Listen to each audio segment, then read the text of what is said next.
नमस्कार, आप लोग देख रहे हैं जर्नी लाइन और मैं हूं दित्य राजपूत। कुछ ऑर्डर्स निकाले गए हैं कंस्ट्रक्शन के चलते कि आप रूरल एरिया में जो है वो कंस्ट्रक्शन कर सकते हैं। क्या वो ऑर्डर्स हैं और कुछ और भी नए ऑर्डर्स जो है वो निकाले गए हैं सरकार की तरफ से। ज़्यादा बातचीत करने के लिए हमारे साथ जुड़ चुके हैं एडिशनल एडवोकेट जनरल असीम सानी जी। इनसे हम बात करते हैं और जानते हैं सर सरल शब्दों में जो है इस ऑर्डर के बारे में बताया कि किस तरह से कंस्ट्रक्शन जो है वो कर सकते हैं। नमस्कार आदित्य जी। पहले तो मैं आपके माध्यम से व्यूअर्स को ये बता दूं कि अब मैं एडिशनल एडवोकेट जनरल नहीं हूं, अब मैं सिर्फ एक एडवोकेट हूं। मैंने रिज़ाइन कर दिया और मेरा रेजिग्नेशन गवर्नमेंट ने एक्सेप्ट भी कर लिया है। वो कहते हुए जैसे आपका सवाल है कि ये गवर्नमेंट ने अब क्या टाइम टू टाइम निकाले हैं ऑर्डर्स। सबसे पहले आपके व्यूअर्स के लिए सबसे आसान शब्दों में without complicating law and nitty gritties of law मैं आपको समझा दूँ कि ये टाइम टू टाइम, क्योंकि अब रीऑर्गेनाइजेशन एक्ट आ चुका है, यूनियन टेरिटरी जम्मू कश्मीर बन चुका है, ये सारे उसका बैगेज है। क्योंकि हमारे यहाँ जो कानून थे कंस्ट्रक्शन को लेके, जिसे आप बिल्डिंग ऑपरेशन कंट्रोलिंग अथॉरिटी कहते हैं, डेवलपमेंट अथॉरिटी एक्ट कहते हैं, जिसमें JDA, SDA, KDA development authorities बनी हैं। दो किस्म की डेवलपमेंट अथॉरिटीज़ हैं। एक है डेवलपमेंट अथॉरिटीज़ जो डेवलपमेंट अथॉरिटी एक्ट में बनती हैं, जैसे कि जेडीए हो गई, जेडीए के पास भी पावर होती है कंस्ट्रक्शन डेमोलिशन की। ऐसे ही डेवलपमेंट अथॉरिटीज़ होती हैं जो टूरिज्म के अंडर बनती हैं, जैसे आपकी भद्रवाह डेवलपमेंट अथॉरिटी हो गई, लखनपुर डेवलपमेंट अथॉरिटी हो गई। तो इस किस्म से ये समझना हमें ज़रूरी है कि ये development authority under development authority act है कि अंडर टूरिज्म डिपार्टमेंट है और टूरिज्म रिलेटेड काम कर रही है। अब एक तो ये आ गया, मोटा मोटा आपको मैंने समझा दिया। अब तीसरा आ गया जो डेवलपमेंट अथॉरिटीज़ और बोका यानी कि बिल्डिंग ऑपरेशन कंट्रोलिंग अथॉरिटीज़, जिसमें municipal corporation, municipalities, town area committees, इनसे बाहर जाके तीसरा एरिया आ गया रूरल, जो कि मैक्सिमम आबादी है जम्मू कश्मीर में। रूरल मतलब गांव, जिसको आप पंचायती राज एक्ट में गवर्न करते हैं, जिसके लिए आपने डीडीसी इलेक्शन कराए, जिसके लिए आपने बीडीसी इलेक्शन कराए, सरपंच इलेक्ट किए। अब उनके मुतल्लिका क्या पावर्स हैं। पहले होता था गाँव में हमने जगह ले ली, अपना मकान बनाया, काउ शेड बनाया, खेती बाड़ी के लिए कुछ बनाया, कमरा बाथरूम बनाया, जहाँ दिल किया जो बना लिया, कोई पूछताछ नहीं थी। अब हर चीज़ गवर्न होना स्टार्ट हो गई है, रूल ऑफ लॉ आ गया है। रूल ऑफ लॉ तो पहले भी था, लेकिन अब इसका दूसरा पहलू है जी, अब गाँव के लोगों को अब दरखास्तें लेके पटवारियों के दरवाज़ों पे फिर जाना पड़ेगा। कई लोगों का मैंने ये सुना है कि जी ऐसा भी है। हाँ बिल्कुल ऐसा है। जब रजिस्ट्रियाँ जजों से चली गई थी आपके रेवेन्यू अफसरों के पास, तो हमने तब भी ये सोचा था कि अब बहुत अच्छा काम होगा, लेकिन क्या रजिस्ट्रियाँ आज अच्छे तरीके से हो रही हैं, जनता जानती है बेहतर। मेरी पर्सनल छोड़ दीजिए, आपने अगर रजिस्ट्री करानी है तो आपको आज की डेट में स्मूथली रजिस्ट्री हो रही है कि अड़चन आ रही है। क्या आपका जो खर्चा उस समय 5,000 रुपये आता था, आज वो 5,000 रुपये या 10,000 रुपये में हो रहा है या लाखों में चला गया। ये इशू कैमरा पे हम डिस्कस नहीं करते, लेकिन हर नुक एंड कॉर्नर में डिस्कस कर रहा होता है। जिस तन लागे वो जाने। आपने रजिस्ट्री करानी है, अपनी जाके पता कर लो, किसी वकील को कंसल्ट करो, किसी स्टैम्प पेंटर को कंसल्ट करो। स्टैम्प ड्यूटी के अलावा लोडिंग चार्जेस, अपलोडिंग, ड्राफ्टिंग, खर्चा भर्चा, ऊपर नीचे, ये कितना बन गया हुआ। क्यों अब एंटी करप्शन ब्यूरो और सीबीआई रोज पटवारियों को गिरफ्तार कर रहे हैं। हम कहते हैं जी पटवारी इज अ स्मॉल फ्राई। मैं अब without going into all that, मैं सिर्फ ये बता रहा हूँ कि अब कानून आ गए हैं। अब कानून अच्छे आए हैं, बुरे आए हैं। कानूनों में जैसे कानूनन रिगमरोल, रेड टेपिज्म ज़्यादा हो गया, कम हो गया, ये जनता पर हम छोड़ देते हैं। लेकिन अब कानून आया क्या है ये समझना ज़रूरी है, ताकि जनता को कोई गुमराह ना करे, आम आदमी को कोई ये ना बोले कि नहीं नहीं अब तो नहीं हो सकता। तो सबसे पहले मैं आपको ये बताऊं कि अभी पीछे रिसेंटली जो आपने अभी ये ऑर्डर मैंने आपको दिखाया, 22 जनवरी 2022 को, यानी कि 21 जनवरी 2022 को एक रूरल डेवलपमेंट डिपार्टमेंट ने ऑर्डर निकाला है, जिसमें उसने क्या लिखा है, उसका सब्जेक्ट लिखा है कि हम डेजिग्नेट कर रहे हैं अथॉरिटीज़ जो permission of construction, reconstruction, alteration of residential slash commercial buildings in rural areas देगा। तो सबसे पहले ये समझ लीजिए कि क्या ये ऑर्डर जो अभी मैंने आपको भी दिखाया, क्या ये ऑर्डर रूरल एरियाज के लिए, गांव देहात के लिए है, शहरों के लिए। तो पहला सवाल का जवाब है ये गांव देहात के ऑर्डर हैं।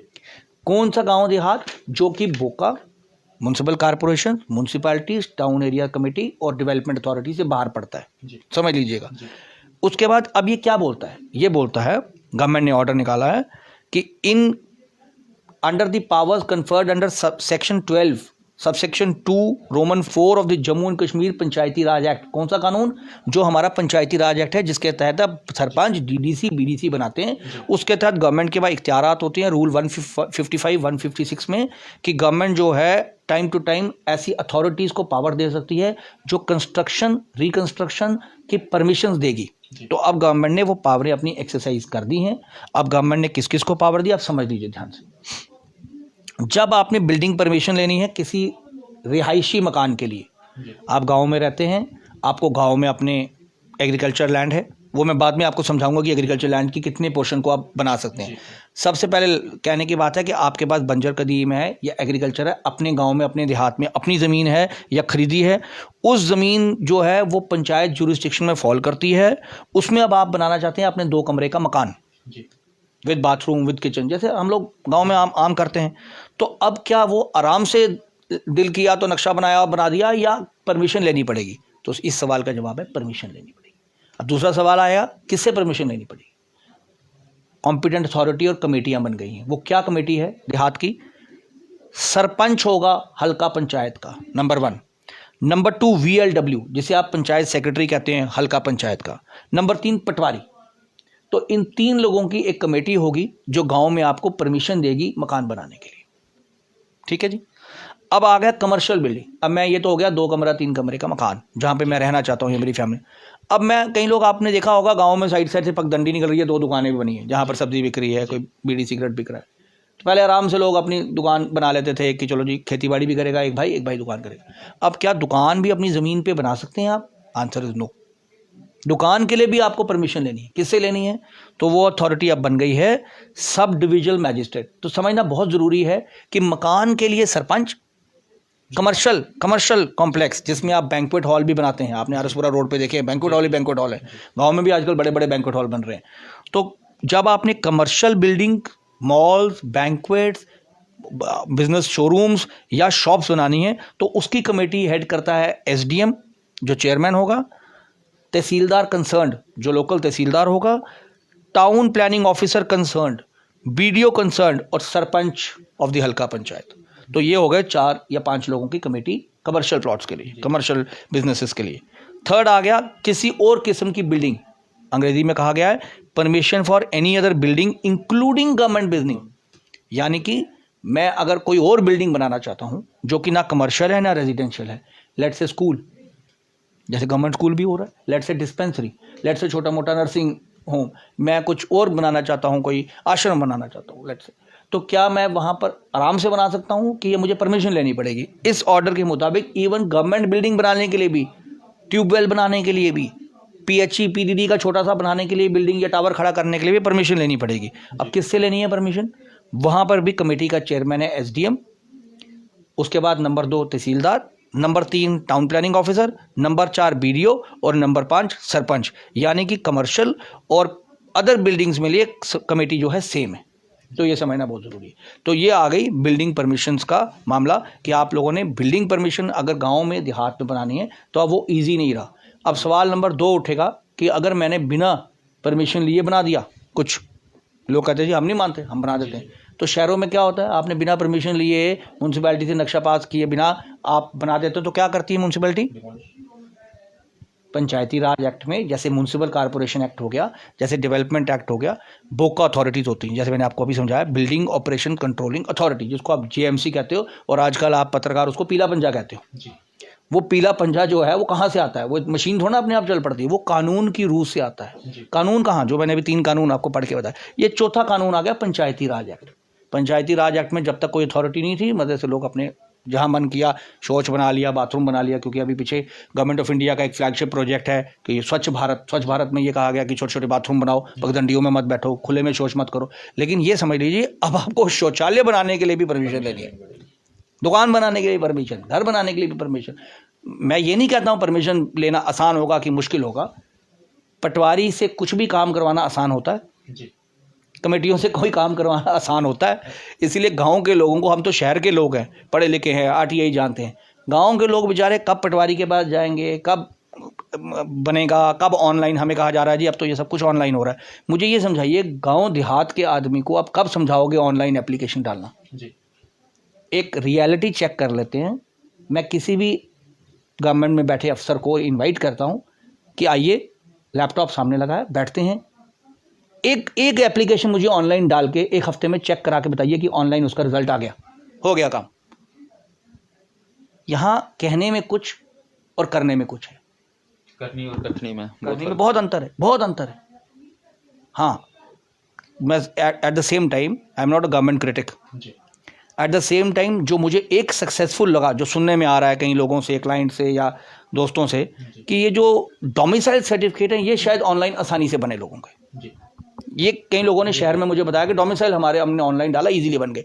But at the same time अगर आप कहो कि राशन कार्ड, आप कहो और कोई इश्यूज जैसे licence, certificates, online driving licence, कुछ बन रहा है तो नहीं बन रहा।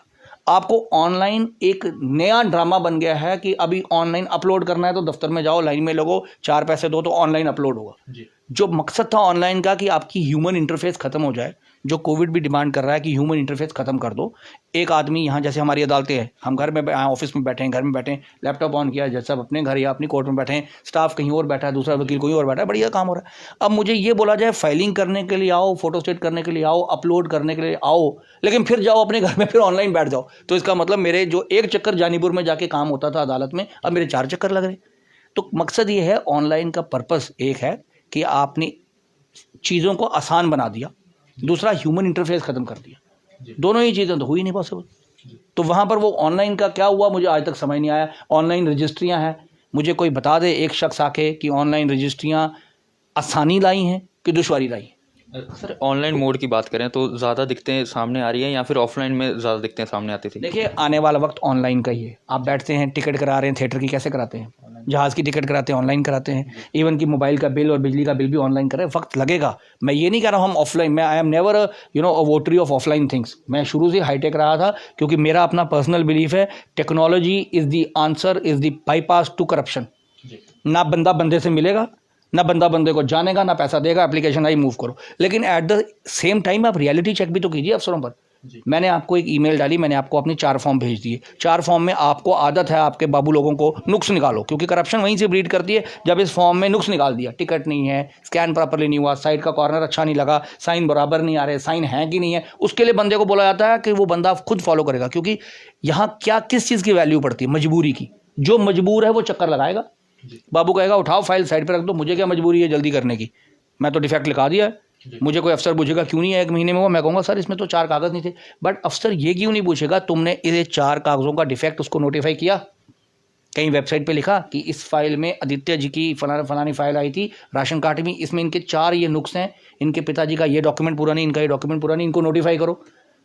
आदित्य क्योंकि मजबूर है, वो जाएगा, वो फ़ोन करेगा, सर मैं कब आऊँ, कितने बजे आऊँ, मैं ये तुम ये कागज़ लाओ, वो कागज़ के साथ गांधी का नोट भी देकर आएगा। इसीलिए करप्शन ब्रीड होती है। वो कहेगा सर 4 चक्कर नहीं लगवाना, मैं बड़ी दूर से आता हूँ, जो है अभी बता दो।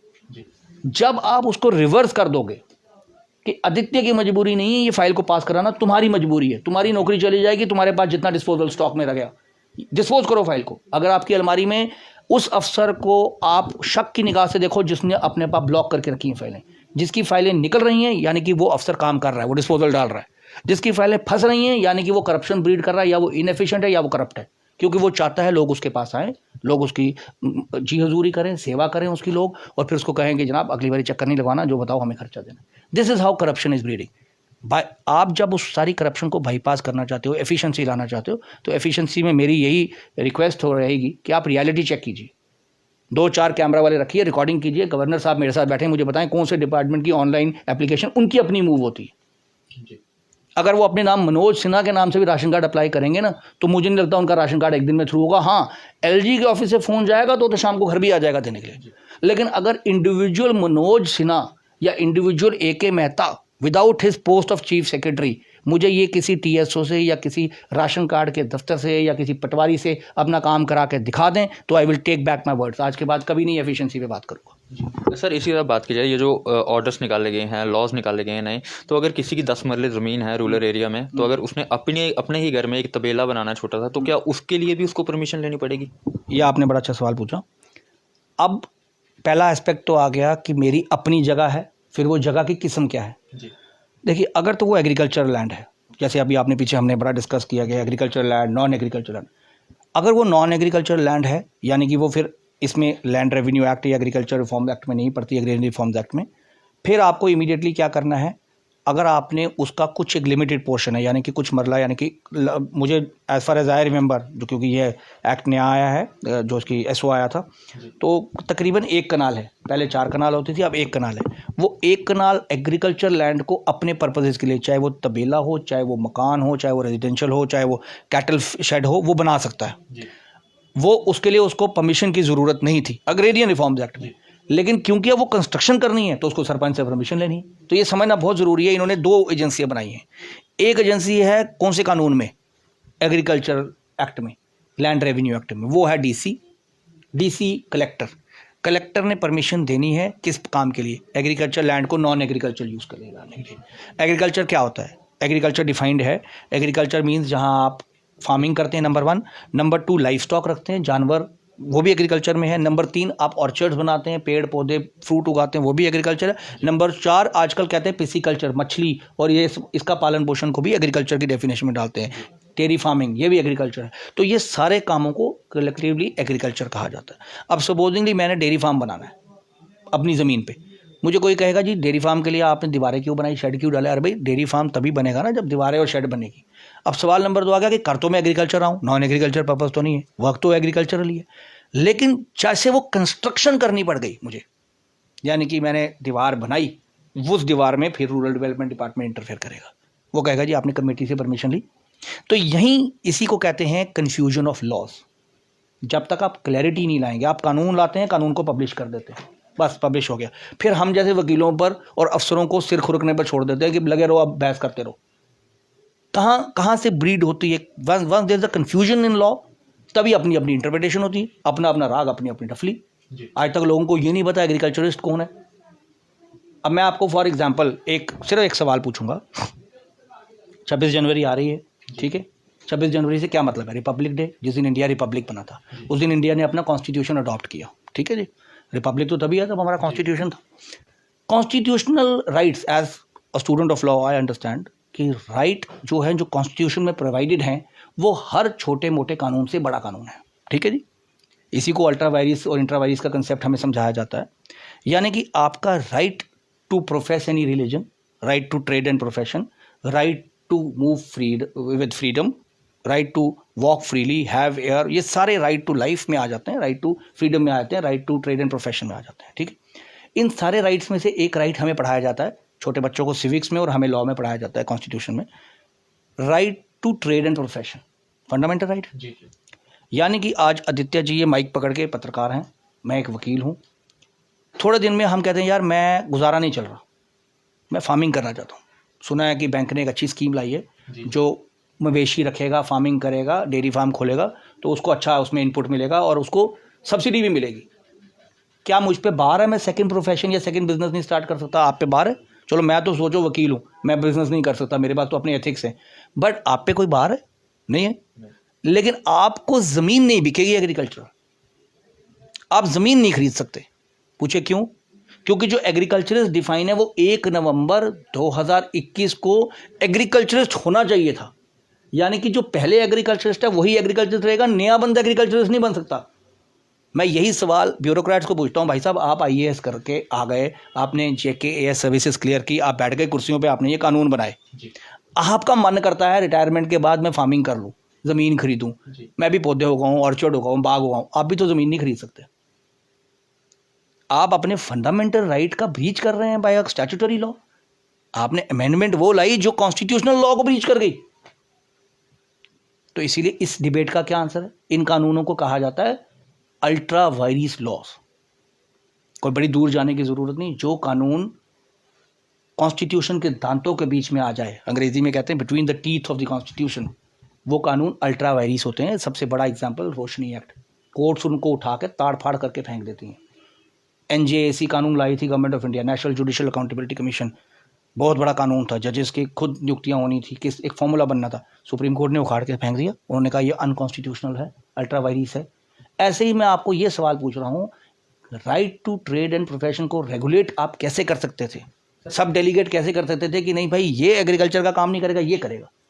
मेरे पास अगर गिरदावरी है, मेरे पास अगर इंतकाल है मेरे दादा परदादा का कि हम एग्रीकल्चरिस्ट हैं और उस डेट पे मैं पर्सनली या थ्रू कॉन्ट्रैक्ट फार्मिंग कर रहा हूं तो मैं एग्रीकल्चरिस्ट हूं।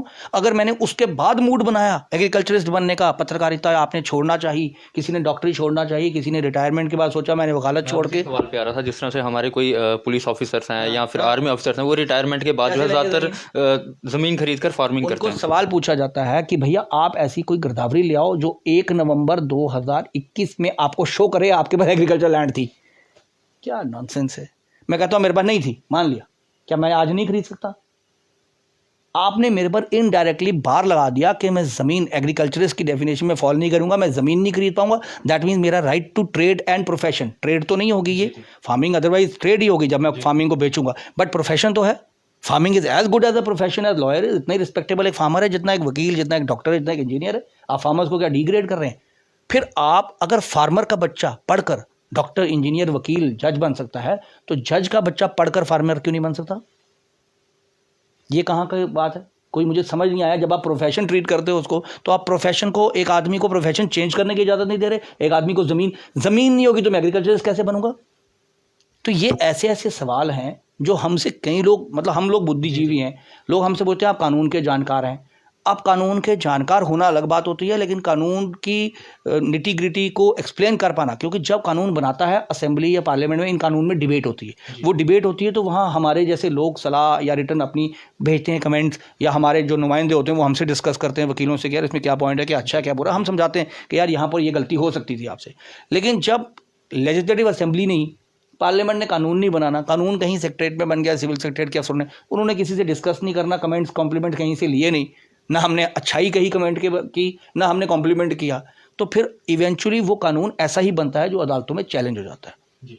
बड़ी कोई दिन दूर नहीं जब कोई उठेगा और इस अदालत में इस कानून को चैलेंज कर देगा कि सर मेरे को कैसे आप रोक सकते हो, मैं एग्रीकल्चर लैंड ना खरीदूँ, मैं कैसे अपने आप को कन्वर्ट नहीं करूँ। एंड इट इज़ प्रॉब्ली, मेरी अभी तक फिलहाल सोच है, कल अदालत उसको काउंटर स्टैंस कर दे, कह दे ठीक कानून बनाइए, अपना ये रीज़न दे दे, वो अलग बात है। लेकिन apparently this is not appealing to my judicial conscious, जो हमारी एक वकील के अंदर सोचने की शक्ति बताई जाती है कि आपने सोचना है, आपने इस पर, एरिस्टोटल ने कहा ना जब आपकी सोच खत्म हो जाए तो आप खत्म हो। आप बैठे बैठे सोचते हो कि यार ये कानून बना है, इसका फ़ायदा क्या है, नुकसान क्या है। और मुझे तो ये लग रहा है कि आपने एग्रीकल्चर लॉज का इतना बड़ा रिगमरोल और वेब बना दी, इतना कॉम्प्लिकेट कर दिया कि एक आम एग्रीकल्चर या एक आम पटवारी एसडीएम को समझ नहीं आता। फिर वो जो ग्राउंड लेवल पे कानून क्या बेनिफिट होता है वो नहीं पहुंच पाता। उसको घुमाया जाता है, कल आना परसों आना, ये तू एग्रीकल्चरिस्ट नहीं है, जा तू ये लेकर आ, जा तू गिरदावरी लेकर आ, अब नई गिरदावरी लेकर, पुरानी गिरदावरी लेकर आ, तू ये प्रूव कर कि तू खुद खुदाई करता था, खुद फार्मिंग करता था। अरे एक आदमी कहता सर मैं नहीं करता था, मैंने कॉन्ट्रैक्ट फार्मिंग दे रखी थी। नहीं, जो कॉन्ट्रैक्ट फार्मिंग दे रखी थी वो तो डिफाइन करके कॉन्ट्रैक्ट फार्मर जो है वो भी फार्मर है, तू नहीं है, वो है, वो पूरा दिन घूमता ही रहेगा वो। दिन क्या जी, महीने निकल जाते हैं लोगों के। और इवेंचुअली जो हमें इन्फॉर्मेशन आ रही है, दिस इज ब्रीडिंग करप्शन। आदमी कहता है चक्कर मत लगवाओ पटवारी साहब, बताओ क्या करना है, चक्कर मत लगवाओ एसडीएम साहब, सब रजिस्ट्रार साहब, बताओ सेवा क्या करनी है। वो सेवा में आप लोग इवेंचुअली करप्शन को ब्रीड कर रहे हो। जी सर, आपका इंटरव्यू करने से पहले मैं सोशल मीडिया पर ये ऑर्डर देख रहा था और काफ़ी ज़्यादा लोगों ने ये पोस्ट डाली हुई थी कि पहले होता था कि जेडीए को करप्शन, जेडीए को जो है वो रिश्वत देनी पड़ती थी या म्यूनसिपलिटी को रिश्वत देनी पड़ती थी। लेकिन अब जो ये ऑर्डर निकाला गया उसके बाद बीडीओ हो, सरपंच हो या पंच हो, अब सबको जो है रिश्वत देनी पड़ेगी। अभी कहीं ना कहीं एक तो टाइम भी ज़्यादा लगेगा और करप्शन भी काफ़ी ज़्यादा होगी। देखिए, मैं जनरलाइज नहीं कर सकता एलिगेशन को कि देनी ही पड़ेगी, बट जो हमारा पास्ट एक्सपीरियंस है वो ये कहता है कि इंसान, जब आपको बड़े सारे हिंड्रेंसेस डाल दिए जाएं कि ये भी करना है, ये भी करना है, ये भी करना है, ये भी करना है, कानूनों को इतना फैलाव हो कि जब कानून, मतलब आप अगला कानून ढूंढने जाओ तो पिछला घूम जाता है। जैसे मैंने आपको समझाया कि मैंने कहा अपनी आपने कैटल शेड बनाना है, मुझे ये कोई एसडीएम समझा दे कि अपना कैटल शेड उसने बनाना है, उसके लिए परमिशन लेनी है, नहीं लेनी है, और लेनी किससे और कितनी परमिशन लेनी है। सिंगल विंडो सिस्टम आपने रखा ही नहीं। अरे आप इतने कानूनों का क्यों बना रहे हो प्रावधान? अब एक ही सिस्टम बनाओ, FAQs बना दो, फ्रीक्वेंटली आंसर्ड क्वेश्चन। जैसे आप ऑनलाइन जाते हो, गूगल पे ईमेल बनाने के लिए कितना वक्त लगता है, बच्चा भी बना लेता है आजकल। अगर उन्होंने भी अगर ऐसे रखा होता, पहले ये परमिशन लेकर आओ, फिर वो लेकर आओ, फिर वो लेकर आओ, फिर वो लेकर आओ, अपना एज प्रूफ लेके आओ, एज प्रूफ अपलोड करो, पिताजी का प्रूफ लेकर आओ, आप रहने वाले कहाँ के हो। तो ये चीज़ें इवेंचुअली जो है, इसको कहते हैं red tapism. Red tapism is another form of corruption. आपने किसी का, आदमी का काम जो उसको सख्त ज़रूरत है, वो आपने एक दिन में, 24 घंटे में, एक हफ्ते में नहीं किया, या वो टूट के करप्शन ब्रीड करेगा या वो गवर्नमेंट को गालियां देगा। दैट इज़, ये एक इनएफिशिएंट गवर्नमेंट की निशानी होती है। हैविंग सेड सो, मैं बार बार इसलिए कह रहा हूँ कि मैं ये नहीं कह रहा हूँ कि कानून रिक्त, कानून से फ्री, लॉ फ्री सोसाइटी कर दो। No, I am not a votary of law free society. I say there should be laws. उन लॉज की इम्प्लीमेंटेशन इस हिसाब से हो जैसे आप एक अपने जहाज़ की टिकट ऑनलाइन करवाते हैं। किसी ट्रैवल एजेंट के पास जाते हैं आजकल? नहीं ना जाते। 10 किस्म की वेबसाइट बनी है, टिक टिक टिक टिक बटन दबाते हो, रेट कंपेयर करते हो, कौन सा रेट जम्मू से फलाने सेक्टर के लिए बड़ा अच्छा चल रहा है और करते हो। पहले हम ट्रैवल एजेंट्स के पास जाते थे। क्या हुआ? टेक्नोलॉजी ने उसको ख़त्म किया। मैं कह रहा हूँ टेक्नोलॉजी पे आप आ जाओ। जैसे आपकी जहाँ एक जो अच्छी चीज़ थी, हमने वहाँ गवर्नमेंट की तारीफ की कि जैसे आपने डोमिसाइल बनाए हैं, टेक्नोलॉजी पे आ जाओ। There should be an ombudsman, a check over every sub registrar, every. मुझे पहले फ़र्द लेना है, फिर मुझे फ़र्द के साथ डॉक्यूमेंट पूरे करने हैं, फिर मुझे ड्राफ्टिंग करनी है, फिर मुझे अपलोडिंग करनी है, फिर मुझे आपके स्टैम्प पेपर लेने हैं, रजिस्ट्रेशन फ़ी ऑनलाइन जमा करानी है, फिर ऑनलाइन जमा होने के बाद मैंने रजिस्ट्री कराने के लिए अपलोड करना है, फिर अपलोड करने में वो बाबू या वो क्लर्क या वो I don't know what gamut is there, कौन कौन लोग हैं, वो आपके डिफेक्ट लगा देंगे 10, फिर आपकी रजिस्ट्री नहीं होगी, फिर आपको लाखों रुपये के हिसाब से रिश्वत देनी पड़ती है, लाखों रुपये। मैं ये नहीं कह रहा हूँ, आई एम नॉट जनरलाइजिंग कि हर बंदे को देनी पड़ती है, बट जो यूजुअली हमें कंप्लेंट्स आ रही हैं कि आपको जब देनी पड़ती है तो इट इज़ सीजर्स वाइफ। और ये मैं अपने से नहीं कह रहा हूँ, रोज़ एसीबी या सीबीआई किसी ना किसी को उठा रही है। कुपवाड़ा में किसी को उठा लिया, उधर पटवारी को उठा लिया। क्यों? इसका मतलब कहीं ना कहीं दुनिया दुखी है। जहाँ आग होती है वहीं धुआं निकलता है। ऐसे नहीं कोई हम जजों से भी तो रजिस्ट्री इतने साल करवाते रहते थे, किसी ने नहीं आज तक कहा कि रजिस्ट्रियाँ नहीं होती, वहाँ लाखों रुपये रिश्वत चलती है, या कहा किसी ने? क्यों नहीं कहा? हमने इतने साल करवाई। वकील यही चिल्लाते रहे, रोते रहे कि यार ये रजिस्ट्रियाँ ठीक थी, वहाँ करप्शन, डेन ऑफ करप्शन बन जाएगा, यहाँ नहीं बनेगा। तो आज वही हो रहा है। मैं ये कह रहा हूँ, don't go back to that system, मैं कभी नहीं कहूँगा, बट एटलीस्ट इतना आप हाईटेक बना दीजिए। आप तो बड़ी देर बाद आप इस सिस्टम में आ रहे हैं, दिल्ली पंजाब आपसे आ गए, आप यही उन्हीं लोगों को फॉलो कर लीजिए, वहीं की नकल मार लीजिए कि वो कैसे होता है। ह्यूमन इंटरफेस ख़त्म कर दीजिए। आप हर अफसर पे देखिए, भाई तुम्हारे पास आज एक दिन में 5 फाइलें आई, 5 फाइलें अपलोड कितनी क्यों नहीं हुई और रजिस्ट्री क्यों नहीं हुई, उसकी एक्सप्लेनेशन मांगिए बनिस्बत इसके कि वो हमें न चाहे जगह जगह जाके। अब अपने गांव में काऊ शेड बनाना है, मैंने अपनी ज़मीन पे काऊ शेड बनाने के लिए मैं लगा रहूँगा परमिशन लेने, किसके पास जाना है, कहाँ देना है, किसको अप्लाई करना है। ऐसा क्यों ना हो कि एक ईमेल एड्रेस बन जाए या एक वेबसाइट बन जाए या एक ऐप बन जाए, वहाँ मैंने टिक टिक टिक अपने 4 पेपर अपलोड किए, PDF अपलोड की, उसके बाद मॉनिटरिंग हायर लेवल पर हो कि कितने वीडियोज़ या कितने लेवल पर नहीं हुआ। आपने बना के पावर्स दे के छोड़ दिया। अब पावर्स के बाद होता क्या है, वो पावर्स का नाजायज़ फ़ायदा उठाया जाता है। यही आपने सवाल पूछा था कि पहले म्यूनसिपैलिटी फिर JDA, कोई ऐसा शख्स मुझे बता दे जिसको बिल्डिंग परमिशन टाइम पर मिल गई हो, आसानी से मिल गई हो और बिना पैसे के मिल गई हो। जब वो कोई एक आदमी मुझे, मैं तो रियलिटी चेक के लिए बुला रहा हूँ। आप छोड़ दीजिए, आप कहते हैं ना पहले राजा कहते थे, महाराजा थे, फिर महाराजा अकबर थे, उन्होंने कपड़े बदल के भेस बदल के अपनी प्रजा में जाते थे। क्यों नहीं हम वही अडॉप्ट करते सिस्टम? एक दिन प्रजा में भी नहीं आना, एक दिन मेरे दफ्तर में मैं वेलकम करूंगा चीफ सेक्रेटरी को, सेक्रेटरी रेवेन्यू को, LG साहब को, उनके प्रिंसिपल सेक्रेटरी को कि सर बैठते हैं, ये अपलोड करते हैं ऑनलाइन डॉक्यूमेंट, आप अपना डॉक्यूमेंट अपने नाम से देख लो कितनी देर में आपका बनता है, कितनी देर में आपको परमिशन मिलती है, और अगर नहीं मिलती तो फिर आपको जो है रेमीडियल एक्शन लेना चाहिए। मैं तो नहीं हूँ ना, मैंने तो बताने वाला नहीं हूँ। फिर आम जनता कितना सफ़र कर रही है। आप पहले रियलिटी चेक में क्यों नहीं जाते? आप कानून बनाते हैं, बहुत अच्छा, वाह सक्सेस। कानून की सक्सेस रेट क्या है वो तो जानिए। जब आपकी जनता ही त्राहित है, दुखी है, तो आपके कानून बनाने से एक के ऊपर एक, एक से ऊपर एक बनाते रहो। वो तो वकीलों और आपके लिए फ़ायदा, RTI एक्टिविस्ट के लिए और पत्रकार के लिए। उसके बाद जितने कानून बन गए उसको अड़चन डालने का एक मिल जाता है मसूदा, हमें उसको इंटरप्रेट करने का मिल जाता है। इवेंचुअली क्या हो रहा है, इवेंचुअली जब आप दुखी हो जाते हो, अफसर बताता नहीं रीज़न, आप कहाँ जाते हो? वकील के पास। वकील क्या मुफ्त में करता है? उसने भी अपने बच्चे पालना, इधर प्रोफेशनल, वो फीस लेता है, सलाह देने की भी फीस लेता है। क्यों लोग वकील के पास आते हैं? क्योंकि उसको एडमिनिस्ट्रेटर से इंसाफ नहीं मिलता, इसीलिए वो अदालत और वकीलों के चक्करों में पड़ता है। जब एक तहसीलदार, जब एक DC, जब एक BDO, जब एक पटवारी ये सोच के चले, ज़ील से चले कि मुझे पब्लिक सर्विस करनी है, पब्लिक सर्विस कहा जाता था ना इसको, मुझे ये मेरे गांव या मेरे आदमी आया, देशवासी आया, इसका मुझे काम ख़त्म करके इसकी फ़ाइल इसके हाथ में देनी है। मज़ा तब है जैसे होटल इंडस्ट्री में आप बुकिंग एक बार करवा लेते हैं, वो शाम तक आपको फ़ोन करते हैं, सर आप सुबह आ रहे हो, शाम को आ रहे हो, मैं गाड़ी बुक कर रहा हूँ, मैं टैक्सी भेजूँ। मतलब वो है, आपने ऑनलाइन अपलोड किया, वो ऑनलाइन वाला देख लेता है, वो कहता है जी मेरा नेट ही नहीं चल रहा, मैंने अपलोड ही नहीं किया, मैंने डाउनलोड ही नहीं हुआ अभी तक मेरा, मुझे पता ही नहीं है कहाँ है, डॉक्यूमेंट ही पूरा नहीं आया, या बच्चों के कैरियर तबाह हो गए, सर्विस सिलेक्शन बोर्ड का वो टेक्निकल फ्लॉ की वजह से एग्ज़ाम नहीं हो रहा। मेरे पास ऐसे कई केसेस आए कोविड के दौरान, आपने ओपन किया एडमिशन जम्मू यूनिवर्सिटी में, वो KB स्पेस कम रखी, उसने डॉक्यूमेंट 12 लोड करने थे, उसके 6 लोड हुए, उसके मार्क्स ही नहीं मिले उसको पूरे। वो हाई कोर्ट में आई, अदालत में मुकदमा लड़ने के लिए कि जनाब मुझे पूरे मार्क्स नहीं मिले। मुझे पता ही नहीं चला। हम गांव में बैठे लोग हैं, कोविड के दौरान हमें क्या पता कि कितना आपने केबी स्पेस रखनी, कितनी नहीं रखनी। तो बताइए, टेक्नोलॉजी का फ़ायदा पहुंचा लोगों को कि लोगों के साथ नुकसान हो गया? मैं ये नहीं कहता टेक्नोलॉजी का नुकसान हुआ, टेक्नोलॉजी को ऑन ग्राउंड इम्प्लीमेंट करने में कहीं ना कहीं बदनीति है, उसकी वजह से नुकसान हुआ। ये इतने सारे कानून बन गए हैं, जिनमें से मैं आपको ये बताता हूँ। Reorganisation act, adaptation of central laws, third order. Reorganisation act, adaptation of central laws, fifth order. SO 3807, 26 अक्टूबर 2020 का, जो रेवेन्यू के अफसर आजकल उसको अपना मतलब अपने साथ लगा लगा के घूमते हैं। फिर SO 3808 लैंड लॉज के अंदर जो चेंजेस आए। उसके बाद SO 373 जो एग्रीकल्चरिस्ट को डिफाइन करता है, वो 1 नवंबर 2021 की, जो मैं आपको डेट बता रहा हूँ। फिर गवर्नमेंट ऑर्डर 174 JK रेवेन्यू 28/12/2021। फिर SO 439 डेटेड 24 दिसंबर 2021। और उसके बाद scheme for levy of charges and change of land use. अब आपको चेंज ऑफ लैंड यूज़ करना है, एग्रीकल्चर लैंड को कन्वर्ट करना है, पेट्रोल पंप लगाना है, एग्रीकल्चर लैंड को कन्वर्ट करना है, होटल बनाना है, बिजनेस हाउस बनाना है। कटरा के रास्ते में आप जा रहे हैं तो देख रहे हैं कि ढाबे खुल गए, हवेली खुल गई, IIT खुल गया। वो कैसे हुआ? वो लैंड की किस्म क्या थी? कुछ और थी, आपने उसको चेंज किया, कुछ और किया। तो उसने चेंज के लिए उन्होंने कमेटी बना दी, परमिशंस का रेट बना दिया, एक सिस्टम बना दिया, उसके पैसे बना दिए। अब वो पैसे चार्ज करो। फिर अब ये तो हुआ चेंज, जब आपको DC ने परमिशन दे दी।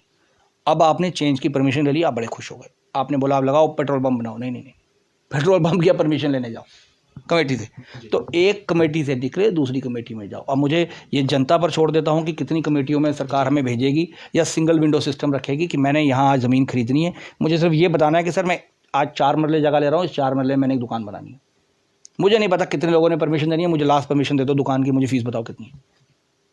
ऐसा होना चाहिए सिस्टम कि मैंने अपने डेस्टिनेशन और अपनी डिपार्चर और अपना अराइवल डाटा जम्मू बैंगलोर करके इतना टिकट है, इतना है, कितने मैंने जहाज़ चेंज किए वो मैटर नहीं करता। या ये होना चाहिए कि जम्मू से लिखो जी पहले पठानकोट, फिर पठानकोट से लिखो दिल्ली, दिल्ली से लिखो अगला स्टेशन, अगले स्टेशन से लिखो बैंगलोर। तब तक तो इंसान की फूक निकल जाती। ये तो सर वही बात होगी कि मतलब जो उसकी सेविंग्स होगी वो सारी इसी में चल जाएंगी और वो काम जो है शुरू नहीं कर पाएगा। देखो, आई am not cynical, but at the same time मुझे कोई बहुत खुशी नहीं हो रही कि ऑन ग्राउंड ये कैसे इंप्लीमेंट हो रहा है। मैं बहुत ज़्यादा नेगेटिव भी नहीं हूँ, आई एम स्टिल ऑप्टिमिस्टिक कि ये जो चेंजेस आ रहे हैं ये देर से आ रहे हैं। मैंने पंजाब में भी देखा है रजिस्ट्रियाँ होते हुए, क्या मतलब there is a very beautiful way, efficient way. गांव के लोग आ रहे हैं, रजिस्ट्री हो रही है, वो खुशी से करवा रहे हैं वहाँ। वो मतलब वो मुझे लगता है कि वहाँ तो ऐसा है कि जैसे उनकी ज़ील है काम करने की, कि शाम को मैंने 20 रजिस्ट्रियाँ की, पता नहीं गवर्नमेंट मुझे तारीफ़ करेगी कि तेरी 20 रजिस्ट्रियाँ हो गई। आप समझ नहीं रहे, जो 20 रजिस्ट्रियाँ हुई, आपने रजिस्ट्रेशन फीस गवर्नमेंट को अर्न करके दी। 20 रजिस्ट्रियों में स्टैम्प ड्यूटी लगी, एक रजिस्ट्री में 1 लाख रुपये स्टैम्प ड्यूटी लगी। जिस रजिस्ट्रार ने 20 रजिस्ट्रियाँ की, 20 लाख रुपये गवर्नमेंट को अर्न करके दिया। ठीक है, वो अर्न करके दिया। जिसने ड्राफ्टिंग की उसने 4 पैसे कमाए, जिसने टाइप किया उसने 4 पैसे कमाए। तो एक सिस्टम रोटेट होता है। लेकिन जब मैं उन 20 रजिस्ट्रियों पे रोक दूँ, मैंने तो करनी नहीं है आज की रजिस्ट्री को, मेरी महीने की तनख्वाह मिलेगी, मुझे क्या फ़र्क पड़ता है। मेरे क्लर्क को तनख्वाह मिल रही है, मेरे बाबू को तनख्वाह मिल रही है, लोग जाएँ भाड़ में, गवर्नमेंट जाए भाड़ में। ऐसे ही हो रहा है आज की डेट में। लोगों के काम रुक जाते हैं, इसीलिए लोग नाराज़ हो जाते हैं। इसीलिए लोग एक पॉपुलर गवर्नमेंट ढूंढते हैं कि यार ये ब्यूरोक्रेट्स नहीं कर पा रहे या इनसे नहीं हैंडल हो पा रहा। पॉपुलर गवर्नमेंट का क्या होता है कि यार जान पहचान है, MLA से MLA फ़ोन तो करेगा, हमारा काम तो हो जाएगा। तो आदमी सोचता है यार जो ये अड़ा हुआ था SDM या सब रजिस्ट्रार, ये तो MLA के एक फ़ोन से काम हो गया, सरपंच के DDC के एक फ़ोन से काम हो गया। तो यहाँ जाके लोग ढूंढते हैं पॉपुलर गवर्नमेंट, लेकिन करना तो फिर अफसरों ने ही काम है। अगर वो अफसर को ही ज़ील ऑफ पब्लिक सर्विस हो, उस पर इतना चेक एंड बैलेंस हो कि भैया तुम्हारे पास आज के दिन में एक मेल आई थी, हम काउंटर चेक कर रहे हैं सिविल सेक्रेटरीट में बैठ के, वो मेल क्यों उस गरीब आदमी का काम नहीं हुआ हमें शाम तक बताया जाए, ये वरना आपको सस्पेंड कर दिया जाएगा। फिर देखिए कैसे काम होता है। वो एक फिल्म आई थी ना, एक दिन का मुख्यमंत्री नायक। तो मुझे लगता है कि हमें रेप्लिकेट करना चाहिए उस एक स्टोरी को, कि एक आपने अफसरों को खुली छूट दे दी, आपने 20 कानून बना दिए, बहुत बढ़िया, आप बना सकते हैं कानून, आप असेंबली भी आप हैं, पार्लियामेंट भी आप हैं, इस वक्त आप कानून धड़ाधड़ बना रहे हैं, बहुत अच्छा। अब कानून ग्राउंड पे पब्लिक के हक के लिए काम हो रहा है कि नहीं हो रहा, वो भी तो चेक करने के लिए कुछ बना दीजिए। तो आपने एक ग्रीवियंस सेल बनाया था, सुना था आपने?